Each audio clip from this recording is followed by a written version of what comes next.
নবীর প্রিয় উম্মত, দিন দরদি মুসলমান, আজ কিন্তু ঈমানকে নষ্ট করার ব্যাপারে শুধু বেঈমান কাফিররা সচেষ্ট নয়, এক শ্রেণীর ইসলামের মধ্যে থাকা কিছু ব্যক্তিও মুসলমানদেরকে ধ্বংস করছে, ইসলামকে নষ্ট করছে।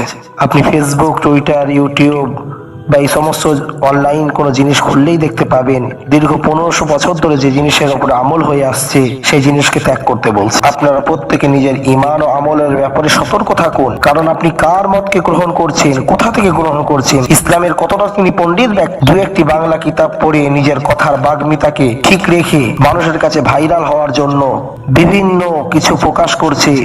খুব সাবধান থাকুন, কোন হাদিসের ওপর আমল করা যাবে কি না যাবে, কোন বিষয়ে কেমন আমল করতে হবে না করতে হবে, 1500 বছর ধরে কেন তার উপরে আমল হয়ে আসছে, যে এই উত্তর দিচ্ছে সে কতটুকু জানে। শুধু মানুষকে গোমরাহ করা হলো এদের কাজ। যে নিজের ঈমান ও আমলের ব্যাপারে খুব সতর্ক থাকুন।